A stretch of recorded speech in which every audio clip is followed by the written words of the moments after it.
আলামিনকে বলছিলেন যে হে আল্লাহ, আমরা আপনার ইবাদত করতেছি, আপনি যাদেরকে দুনিয়ায় পাঠাইতে চাইতেছেন, দুনিয়া ইতিপূর্বে যাদেরকে পাঠাইছেন তারা আপনার কথার অবদ্ধ করেছে, আবারও আপনি যাদেরকে দুনিয়াতে পাঠাইতে চাইতেছেন তারা দুনিয়াতে এসে আপনার কথা মানবে না, আপনার কথা শুনবে না, মন মতন চলতে চাইবে এবং কি করবে, আপনার ইবাদত তো করবেই না, বরং তারা খুন খারাপিতে লিপ্ত হয়ে যাবে। তখন আল্লাহ পাক রব্বুল আলামিন বলেছেন, ক্বালা ইন্নী আ'লামু মা লা তা'লামুন, হে ফেরেশতাগণ, আমি যা জানি তোমরা তা জানো না। এখানে অনেক প্রশ্ন আছে যে আল্লাহ পাক রব্বুল আলামিন কেন এই কথা বললেন। আদম জাতিকে আল্লাহ পাক রব্বুল আলামিন সৃষ্টি করেছেন, এখান থেকে দেখা যায় যে আল্লাহ পাক রব্বুল আলামিনের আদেশ, হুকুম, আহকাম মানুষ যথাভাবে আদায় করতেছে, পালন করতেছে। এজন্য আল্লাহ পাক রব্বুল আলামিন বলেন, ক্বালা ইন্নী আ'লামু মা লা তা'লামুন, আমি আল্লাহ পাক রব্বুল আলামিন যা জানি তোমরা তা জানো না। ফেরেশতারা যে বলছিল যে আপনি যে প্রতিনিধি সৃষ্টি করতে চাইতেছেন তারা দুনিয়াতে খুন খারাপি সৃষ্টি করবে, এটাও সত্য। দেখেন, আজ কুরবানির ইতিহাস আমি আপনি অনেকেই জানি না। আল্লাহ পাক রব্বুল আলামিন যে কোরআন পাকে বলেছেন যে আমি শুধু তোমাদের প্রতি কুরবানি ওয়াজিব করি নাই, ইতিপূর্বে যাহারা ছিল তাদের প্রতি কুরবানি ওয়াজিব ছিল। আমার আপনার জানার দরকার সর্বপ্রথম কুরবানি কোথা থেকে এলো, আর আমরা কার কুরবানি করতেছি, কার অনুসরণ করতেছি। এই কুরবানিকে আমাদের নবী থেকে এসেছে নাকি আগেও ছিল, এটা আমার আপনার জানার দরকার। আল্লাহ পাক রব্বুল আলামিন সর্বপ্রথম আমাদের পিতা আদম আলাইহিস ওয়াসাল্লামকে সৃষ্টি করছেন। কাকে সৃষ্টি করছেন বলেন? আমাদের আদি পিতা হযরত আদম আলাইহিস ওয়াসাল্লামকে সৃষ্টি করছেন। আল্লাহ পাক রব্বুল আলামিন মা হাওয়া আলাইহিস সালামের সাথে এবং আদম আলাইহিস সালামের সাথে যে সম্পর্ক হয়েছিল, আল্লাহ পাক রব্বুল আলামিন সন্তান দিতেন। আল্লাহ পাক রব্বুল আলামিন সন্তান দিতেন জোড়ায় জোড়ায়। আল্লাহ পাক রব্বুল আলামিন যে সন্তান দিলেন, সময় কম সংক্ষেপে বলতেছে যে আল্লাহ পাক রব্বুল আলামিন যে সন্তান দিলেন, প্রথম দিলেন হাবিল আর একজন দিলেন আকলিমা, অর্থাৎ যমজ সন্তান দিতেন। একজন মেয়ে সন্তান হইতো আর একজন পুত্র সন্তান হইতো। এইভাবেই আল্লাহ পাক রব্বুল আলামিন প্রথমে জোড়ায় জোড়ায় সৃষ্টি করতেন। তা এখন বাবা আদম আলাইহিস সালামের সন্তানগুলো বড় হয়ে গেল, এখন তাদের বিবাহ দিতে হবে। এখন বিবাহর নিয়ম কানুন তো কারো জানা নাই যে কিভাবে বিবাহ দেওয়া যায়। আল্লাহ পাক রব্বুল আলামিন আমাদের আদি পিতা হযরত আদম আলাইহিস ওয়াসাল্লামকে ওহীর মাধ্যমে জানিয়ে দিলেন যে তোমাদের সন্তানরা বড় হয়েছে, তাদেরকে বিবাহ দিতে হবে। আল্লাহ পাক রব্বুল আলামিন এবং নিয়মটা জানিয়ে দিলেন যে ভাই বোনে কোনোদিন কি হয় না, বিবাহ হয় না, বিবাহ দেওয়াও যাবে না। তাহলে কি করতে হবে, যে প্রথম যে যমজ দুই সন্তান হয়েছে হাবিল এবং আকলিমা, আর পরের যে দুইজন সন্তান হয়েছে কাবিল এবং লেওয়াজা, এই যে যে চারজন সন্তান হয়েছে, তাহলে প্রথম যে পুত্র সন্তানের সাথে যে কন্যা সন্তানটা হয়েছে, এই কন্যা সন্তান পরের যে সন্তান হয়েছে এই সন্তান বিবাহ করবে। আর পরের সন্তানের সাথে যে মেয়ের জন্মগ্রহণ করছে সেই মেয়ের সাথে প্রথম সন্তান হাবিলের সাথে বিবাহ দেওয়ার কথা বলা হয়েছে। হযরত আদম আলাইহিস ওয়াসাল্লাম তার সন্তানদেরকে এই কথা জানিয়ে দিলেন। কিন্তু কাবিল হাবিল ছিল একটু আল্লাহর সন্তুষ্ট করার জন্য সবকিছু করতে রাজি ছিলেন, কিন্তু কাবিল এই কথা মানলেন না। কারণ প্রথম যে সন্তান হয়েছে এটা আকলিমা, তিনি একটু বেশি সুন্দর ছিলেন।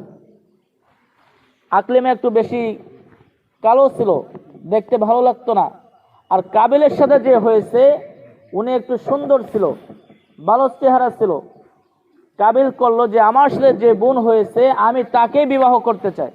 তো জঞ্জাল বাঁধলো না?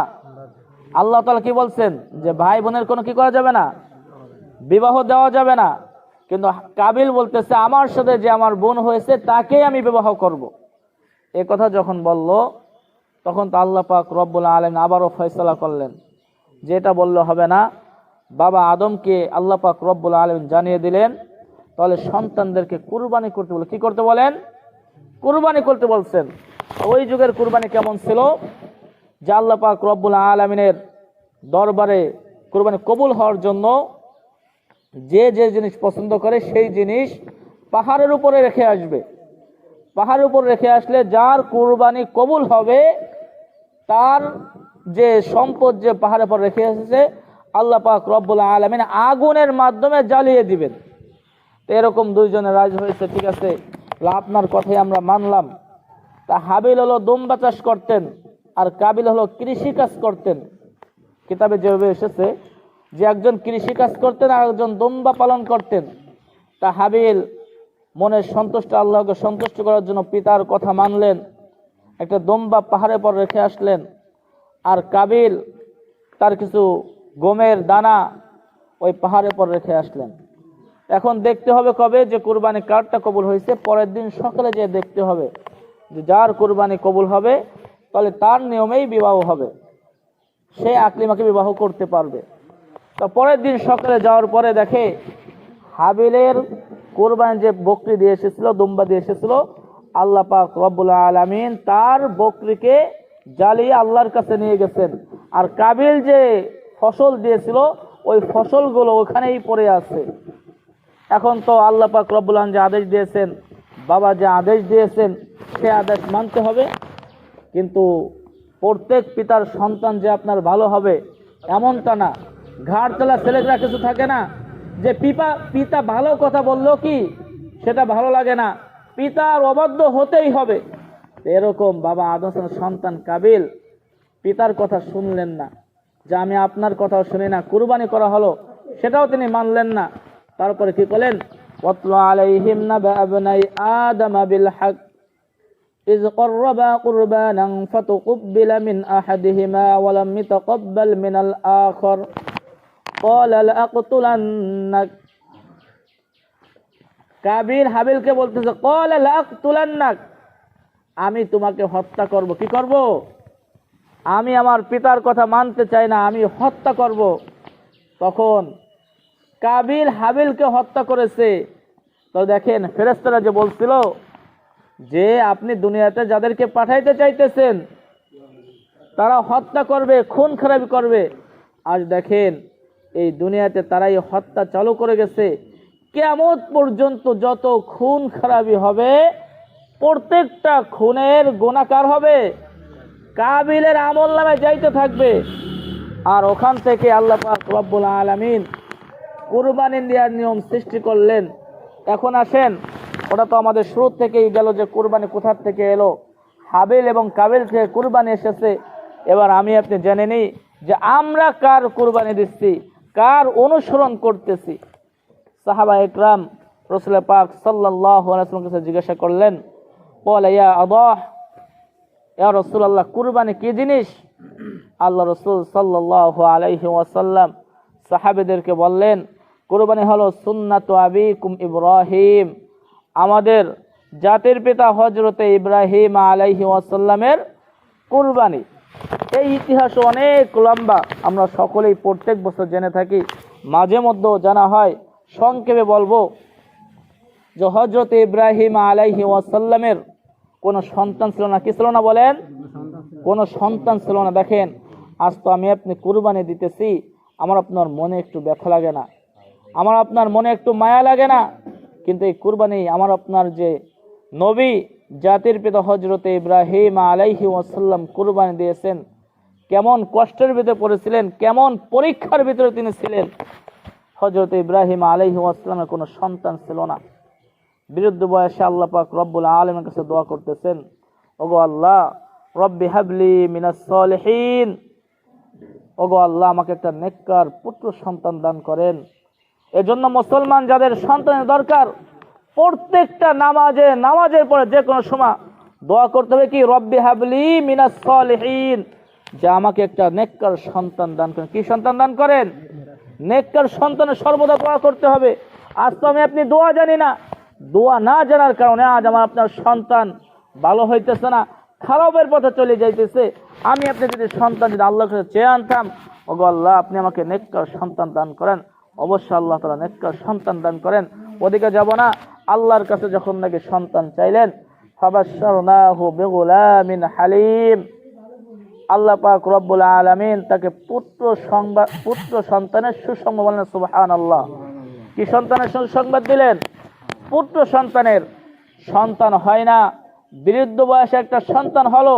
সন্তান দুনিয়াতে আসার সাথে সাথে আল্লাহ পাক রব্বুল আলামিন আরেক পরীক্ষার ভিতরে ফেলালেন, ও ইব্রাহিম, তোমার সন্তানকে এবং তোমার বিবি হাজেরাকে তোমার কাছে রাখা যাবে না, যাও ওই মরুভূমিতে রেখে আসো। দেখেন একটা জিনিস চিন্তা করেন যে কত পরীক্ষার ভিতরে ছিলেন তিনি। সন্তান তো হয় না, বৃদ্ধ বয়সে একটা সন্তান হয়েছে। ভূমিষ্ঠ হওয়ার পরেই আল্লাহ পাক রব্বুল আলামিন নবীকে আদেশ করছেন, তোমার সন্তানকে এবং তোমার বিবিকে সেই মরুভূমিতে রেখে আসো। মা হাজেরাকে এই কথা যখন নাকি বললেন, বলতেছে, কার আদেশে আপনি রেখে যাইতেছেন? বলে, আল্লাহ পাক রব্বুল আলামিন আমাকে আদেশ করছেন তোমাকে মরুভূমিতে রাখার জন্য। এ কথা বলার সঙ্গে সঙ্গে আর কোনো মা হাজেরা আর কোনো কথা বলেন নাই, যে আল্লাহ পাক রব্বুল আলামিন আদেশ করছে এটাই আমার জন্য যথেষ্ট, আর কোনো দরকার নাই। মরুভূমিতে রেখে এসেছেন। দেখেন তাদের অবস্থা কিন্তু আর জানতেও যায় নাই।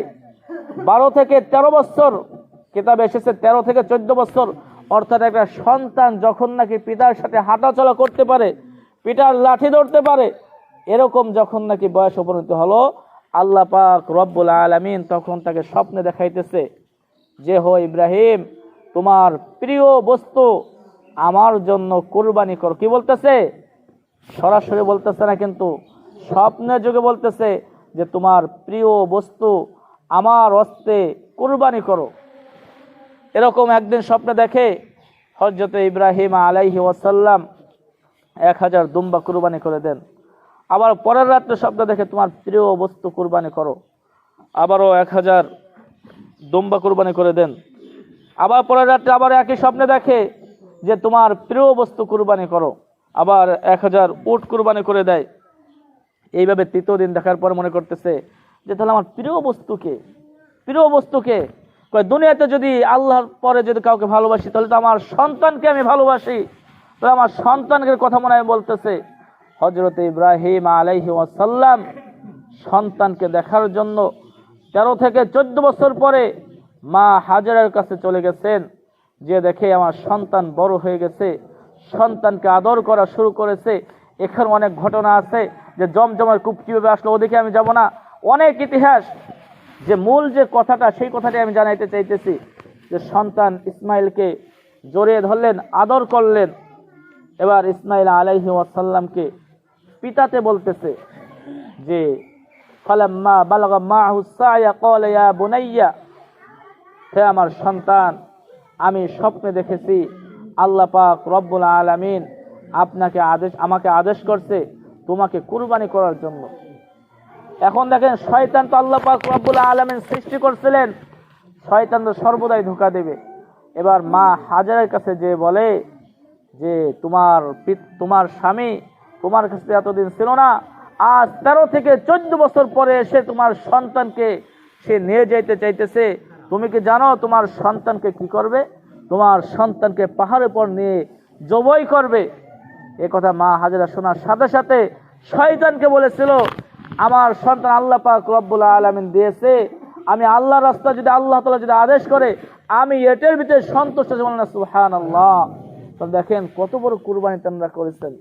নিজের সন্তানকে আল্লাহ তাআলা আদেশ করছেন, পাঠিয়ে দিয়েছেন পিতার কাছে। পিতা এবার সন্তানকে নিয়ে যাইতেছে, ইসমাইল আলাইহিস সালামকে সাজিয়ে দিয়েছে মাতে। সাজিয়ে নেওয়ার পরে পাহাড়ের দিকে নিয়ে যাইতেছে। পাহাড়ের কাছে নেওয়ার পরে একটা গর্ত খুঁড়ছে। খোঁড়ার পরে আল্লাহ পাক রব্বুল আলামিন যে সমস্ত আদেশ করেছেন যে তোমার সন্তানকে কুরবানি করতে হবে, ইব্রাহিম আলাইহিস সালাম সন্তানকে বলছেন, ও আমার সন্তান, তোমাকে আল্লাহ পাক রব্বুল আলামিন আদেশ করেছেন কুরবানি দেওয়ার জন্য, তুমি কি বলো? এখন দেখেন সন্তানের ঈমানটা দেখেন, 13 থেকে 14 বছর সন্তান, সে কি বলতেছে? সে বলতেছে, ওগো পিতা, আপনাকে আল্লাহ পাক রব্বুল আলামিন আদেশ করছে, সে আদেশ অবশ্যই আপনার মানতে হবে। হ্যাঁ, কয়েকটা শর্ত আছে। শর্ত হলো, কিছু শর্ত আছে যে আপনি তো আমাকে জবাই করবেন, আপনার অনেক কষ্ট হবে, আপনার কলেজের টুকরা আমি। তাহলে কি করতে হবে? তাহলে আপনি যখন আমাকে জবাই করবেন,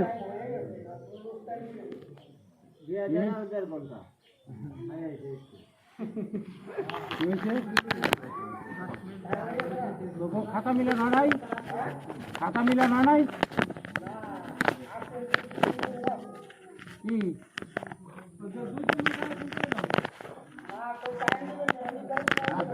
সমস্যা। আমরা মাসের মায়না মাসের মুন্সির হাতে দিই, মাসের মায়না মাসে মুন্সির হাতে। মাইক এটা ডাক দিতেন যে আমরা 5 মিনিটের নামাজে দাঁড়াই যাবো, এই টাইমটা দিতে পারেন। 8টা বাজলে খানায় যাবেন, 1 সেকেন্ড টাইম দিব না, 1 সেকেন্ড টাইম দিব না। খারাই যান, কার কাছে তার নিতে পারেন মাদার রাখো, মাদার কি নামাজ কি নামাজ মাদার কি নামাজ বলতা है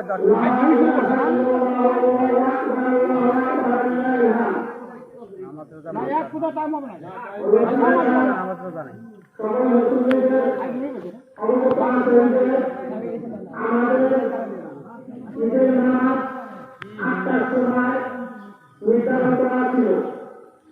কিন্তু আমাদের টাইম শেষ হয়ে গেছে। আর 5 মিনিটের মধ্যে আমরা জামাতে দাঁড়িয়ে যাব। আর 5 মিনিটের মধ্যে আমরা জামাতে দাঁড়িয়ে যাব। এখনো যারা আশেপাশে ঘোরাফেরা করছেন অতি তাড়াতাড়ি ঈদগাহে চলে আসুন।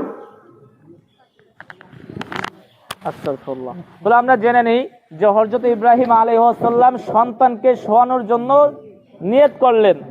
সন্তানে কি বলতেছেন, যে ওগো পিতা, আপনাকে আমার জবাই দিতে অনেক কষ্ট হবে, এজন্য আপনার কি করতে হবে, আপনার চক্ষু আপনি বেঁধে রাখবেন এবং আমার হাত এবং পা বেঁধে রাখবেন, যাতে আমাকে আপনি যখন ছুরি চালাইবেন যাতে করে আপনার কষ্ট না হয় এবং আমার পার লাঠি আপনার যাতে না লাগে, হাতের দ্বারা যেন কোনো আঘাত না লাগে। তাহলে চিন্তা করেন একটু, 13 বছরের সন্তান এ কথা বলতেছেন যে আল্লাহ তাআলা আপনাকে আদেশ করছেন, আপনার ইচ্ছা পূরণ করতেই হবে, আমার হাত বাঁধেন, পা বাঁধেন ও আপনার চক্ষু বাঁধেন, এভাবে আপনি তরবারি চালান।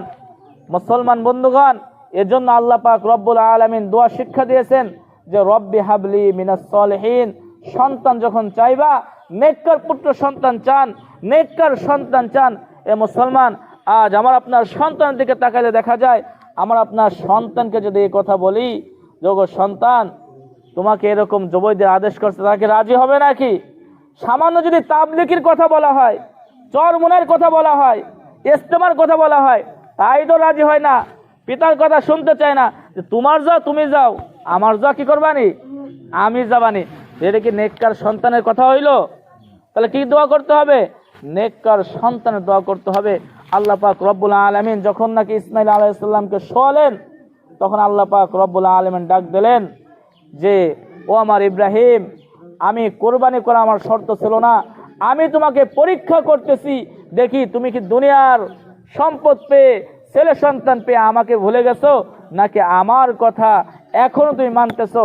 আল্লাহ পাক রব্বুল আলামিন দেখলেন যে আমার ইব্রাহিম, আমার বন্ধু, আমার হাবিব, সে পরীক্ষায় পরিপূর্ণ পাশ করছেন।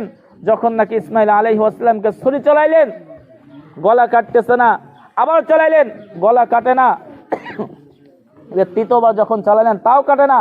তারপরে ইব্রাহিম আলাইহিস সালাম নিজের তরবারিটা নিক্ষেপ করলেন, পাথরের সাথে লেগে পাথর কেটে গেছে, কিন্তু গলা কাটতেছে না। এরপর চতুর্থবার যখন নাকি আবার পৌঁছাইতে গেছে, দেখে যে কেটে গেছে। যখন নাকি হযরত ইব্রাহিম আলাইহিস সালাম চক্ষু খুললেন, দেখেন সন্তান সাইডে পড়ে আছে। আল্লাহ পাক রব্বুল আলামিন জান্নাত থেকে একটা দুম্বা এই ছুরির নিচে দিয়ে দিয়েছেন এবং ওই দুম্বাটা কুরবান করলেন। সুবহানাল্লাহ। আজ যদি হযরত ইসমাইল আলাইহিস সালাম কুরবান হয়ে যাইতেন, আমি আপনি এই দুনিয়া কি করতে পারতাম না, থাকতে পারতাম না। তো প্রত্যেক পিতার প্রতি আদেশ হতো যে তোমার সন্তানকে তোমরা কুরবানি করো। আর এই পরীক্ষা আমাদের কি অবস্থা হতো। এর জন্য আল্লাহ পাক রব্বুল আলামিন নিয়ম চালু করে দিয়েছেন যে কুরবানি যে 3 দিন সম্পদ দিয়েছি, যাদের প্রতি সম্পদ আছে, নিসাব পরিমাণ সম্পদ আছে, তারা যেন আল্লাহর রাস্তায় আমাকে সন্তুষ্ট করার জন্য, আমি তোমাদের কাছে সম্পদও চাই না, আমি তোমাদের কাছে গোশত চাই না, আমি তোমাদের মনের তাকওয়া চাই। তোমরা টাকা দিয়ে গরু কিনবা, তোমরাই খাইবা, তোমরা গরিব দুঃখীদের খাওয়াইবা, আমাকে এক টুকরা গোস্ত কি করা লাগবে না, দেওয়া লাগবে না। আল্লাহ এটাই বলতেছেন, লা ইয়ানালাল্লাহু লুহুমুহা ওয়ালা দিমাউহা ওয়ালাকি ইয়ানালুহুত তাকওয়া মিনকুম। আমার কাছে গোস্ত পৌঁছায় না, রক্ত পৌঁছায় না, আমি শুধু তোমাদের মনের তাকওয়া দেখি। কি দেখি বলেন? মনের তাকওয়া। এজন্য যারা কুরবানি দিতেছেন, কাকে সন্তুষ্ট করার জন্য? একমাত্র আল্লাহকে সন্তুষ্ট করার জন্য আমি আপনি কুরবানি দেব। কুরবানির কয়েকটা মাসলা আমি আপনি জেনে নিই, সংক্ষেপে কয়েকটা মাসলা জেনে নিই। হ্যাঁ, আর 2 মিনিট আছে, 2 মিনিট আছে, 2 মিনিট আছে, 2 মিনিট আছে আর কি। কুরবানির কয়েকটা মাসলা জেনে নিই। আমরা যারা কুরবানি দিব, আমাদের নামে না, শোনেন, আমাদের নামে না, আমাদের পক্ষ থেকে আল্লাহ তাআলার নামে কুরবানি। কেউ বলেন? আমাদের পক্ষ থেকে, হাশেম কাকার পক্ষ থেকে আল্লাহ তাআলার নামে কুরবানি দেব। কি বলতে হবে? যারাই কুরবানি দিচ্ছেন, যে আমার পক্ষ থেকে আল্লাহ তাআলার নামে কুরবানি দিতেছে। অনেকে বলে হুজুর আমার নামে কুরবানি হবে নাকি? কুরবানি দিয়ে আমার পক্ষ থেকে আল্লাহ তাআলার নামে কুরবানি দিতে হবে। আর যারা কুরবানি যদি যৌথ কুরবানি দিয়ে থেকে কয়েকজন মিলে, তো সকলের কাছ থেকে অনুমতি আনতে হবে যে তার এই গরুর পিছনে কোনো, এই বকরির পিছনে কোনো দাবি আছে কিনা। যদি 6 জনে কুরবানি অথবা 5 জনে কুরবানি দেয়, 4 জন উপস্থিত আছে আর 1 জন উপস্থিত নাই, সে যদি দাবি রেখে দেয় আর ইমাম সাহেব যে যদি কুরবানি করে দেয়, তো সকলের কুরবানি কি হয়ে যাবে? বাতিল হয়ে যাবে। আবার যখন দেখবেন গোস্তটা বন্টন করবেন, এদিকেও লক্ষ্য রাখবেন যে 7 ভাগে 5 ভাগে দিতেছেন। একজন একটা করে কয়টা পা হয়? 4টা না? এখন যে 5 জন মনে করেন যে দিচ্ছেন, পা তো 4টা, এখন কাকে দিবেন? একজন গরিব মানুষ একটু বেশি, একটু নিচের দিকে, তাকে পা দিলেন, না 4 জন ভাগ করে নিয়ে গেলেন। তার মনে যদি একটু কষ্ট থেকে থাকে যে আমাকে পা দিল না কি জন্য, তো সবার কুরবানি কি হয়ে যাবে? বাদ হয়ে যাবে, কারোর কুরবানি হবে না। এজন্য গোস্ত যখন নাকি আমরা ভাগ করব, সমস্ত কিছু ভালোভাবে মিশিয়ে নেব, মানে একজন যেন কলিজা না নিয়ে যায়, এদিকে লক্ষ্য রাখবো তো ইনশাআল্লাহ।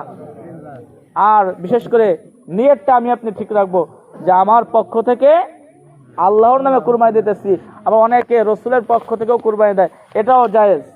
আরেকটা বিষয় হলো, অনেকে পিতা মারা গেছে, পিতার পক্ষ থেকে কুরবানি দিতে চায়। আরে মিয়া, পিতা তো মারাই গেছে, আপনার প্রতি ওয়াজিব। আপনি যদি ওয়াজিব হওয়া সত্ত্বেও যদি কুরবানি না দিতে, তাহলে গুনাহগার হবেন।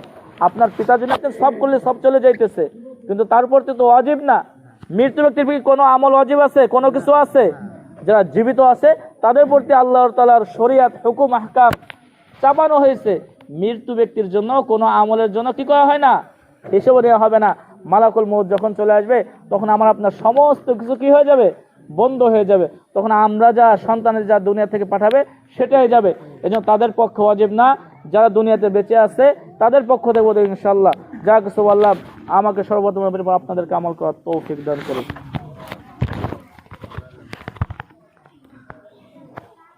আলামিনকে বলছিলেন যে হে আল্লাহ, আমরা আপনার ইবাদত করতেছি, আপনি যাদেরকে দুনিয়ায় পাঠাইতে চাইতেছেন, দুনিয়া ইতিপূর্বে যাদেরকে পাঠাইছেন তারা আপনার কথা অবদ্ধ করেছে। আবারও আপনি যাদেরকে দুনিয়াতে পাঠাইতে চাইতেছেন তারা দুনিয়াতে এসে আপনার কথা মানবে না, আপনার কথা শুনবে না, মন মতন চলতে চাইবে এবং কি করবে? আপনার ইবাদত তো করবেই না, বরং তারা খুন খারাপিতে লিপ্ত হয়ে যাবে। তখন আল্লাহ পাক রব্বুল আলামিন বলেছেন, ক্বালা ইন্নী আ'লামু মা লা তা'লামুন। হে ফেরেশতাগণ, আমি যা জানি তোমরা তা জানো না। এখানে অনেক প্রশ্ন আছে যে আল্লাহ পাক রব্বুল আলামিন কেন এই কথা বললেন। আদম জাতিকে আল্লাহ পাক রব্বুল আলামিন সৃষ্টি করেছেন, এখান থেকে দেখা যায় যে আল্লাহ পাক রব্বুল আলামিনের আদেশ, হুকুম, আহকাম মানুষ যথাভাবে আদায় করতেছে, পালন করতেছে। এজন্য আল্লাহ পাক রব্বুল আলামিন বলেন, ক্বালা ইন্নী আ'লামু মা লা তা'লামুন। আমি আল্লাহ পাক রব্বুল আলামিন যা জানি তোমরা তা জানো না। ফেরেশতারা যে বলছিল যে আপনি যে প্রতিনিধি সৃষ্টি করতে চাইতেছেন তারা দুনিয়াতে খুন খারাপি সৃষ্টি করবে, এটাও সত্য।